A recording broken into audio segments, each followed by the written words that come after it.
Question is, can you help us understand a multi-dimensional universe? What would be the dimensions we are unaware of?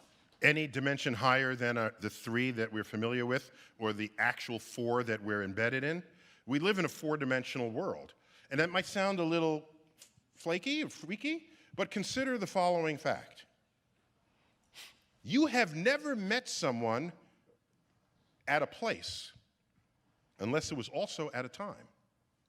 And you have never met someone at a time unless it was also at a place.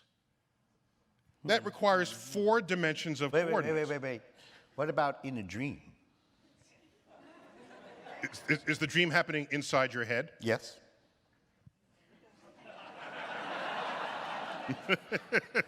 I don't know when. So the only point is, we know intuitively that we need 4 dimensions to localize someone to meet up with them. Especially when, well, only 2 dimensions if you don't have tall buildings. You have tall buildings, you need the 3rd dimension. So you don't say, I'll meet you at the 20th floor of, on 721 Park Avenue. What time? Okay? There's a full 4 dimensions going on there. So just I want to convince you we live in a 4-dimensional world for that reason. Okay. It may be that these 4 dimensions are manifest to us, but that in fact we are embedded in a higher dimensional space.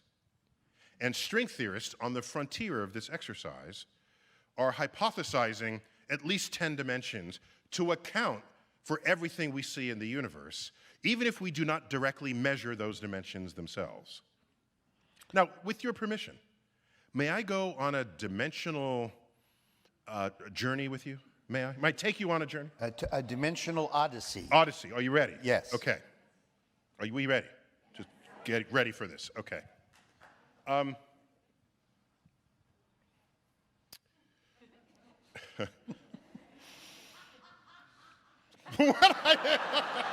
So, I'm at my desk, and the desk is a surface, okay? And I start putting pages down on the desk. I'm tiling them on the desk. And then I run out of room. I've exhausted the 2 dimensions of the surface of my desk. We have ways of accommodating this problem. And so we have page organizers that go upwards. So now when I don't have any more surface area of the desk, I can enter a 3rd dimension and put pages there. If you are an ant embedded in this 2-dimensional world of the surface of my desk, and you fill up the desk with these sheets of paper, the ant will say, there is no more room. And I say, yes, there is, watch me. And I take a piece of paper off the desk, put it in the page organizer, and according to the ant that's embedded in the 2 dimensions, that page disappeared. It disappeared into a dimension that ant does not have access to. What a brilliant invention this is. You can put practically an unlimited number of pages, far more pages above the desk than on the desk. So access to a 3rd dimension is an extraordinarily useful storage device for a 2-dimensional creature. Does the ant trust you that what it cannot see is nevertheless there? You have to then talk to it about this extra dimension. And then it will have to just trust you. Yes. Because watch what happens next. I now have my 3-dimensional room, and I'm filling it with boxes. Now I've run out of space to put the boxes. But now a 4-dimensional alien looks at us and says, I got this. Just move it into the 4th dimension.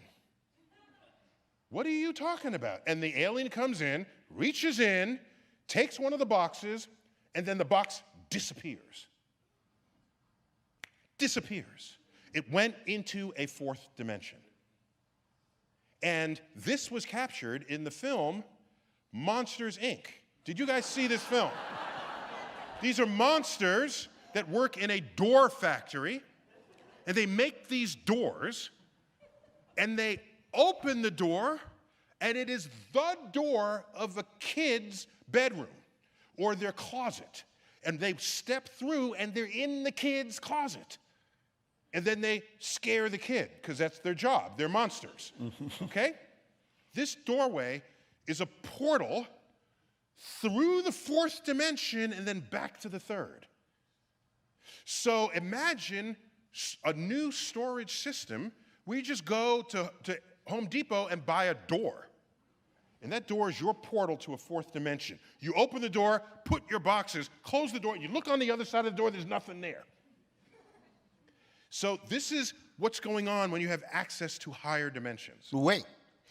Don't you have to then talk to somebody? Because as far as you know, if you're a scientist and you need data, what you have is something that you had, it's gone, and now a voice says, I've got this. Yeah, if that data? If it's a voice from the fourth dimension, I'm going to listen to it.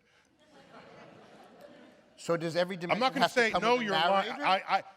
If there's a voice coming out of the fourth dimension and makes one of my boxes disappear, I'm thinking it's got more power than I do and more knowledge of the space-time continuum. So I'm going with it. Let me ask you. Suppose you have a sphere, and I live in a two-dimensional world, and you take this hollow sphere, so it's a shell, and you pass that sphere through my two-dimensional universe. How will I describe that? I will say, this point just appeared out of nowhere. Oops, now it's a circle, a small circle.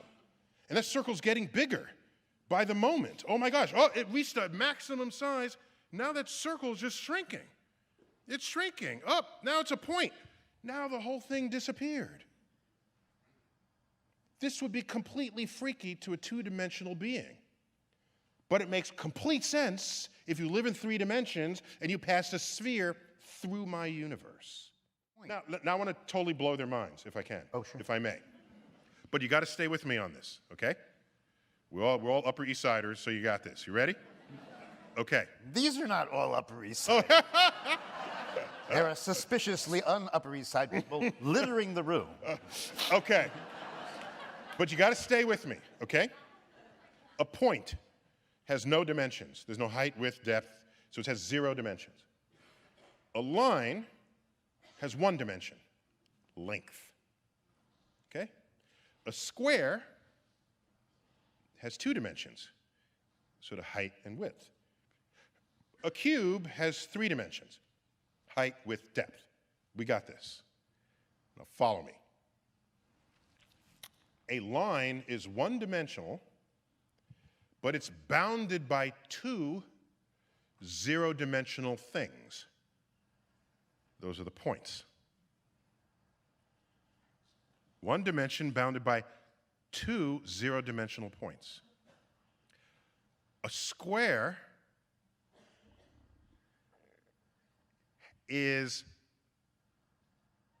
2 dimensions bounded by 4 1-dimensional sides. A cube is 3 dimensions bounded by 6 2-dimensional sides. So in other words, the dimensions of your sides are going up. Your line is bound by 0-dimensional points.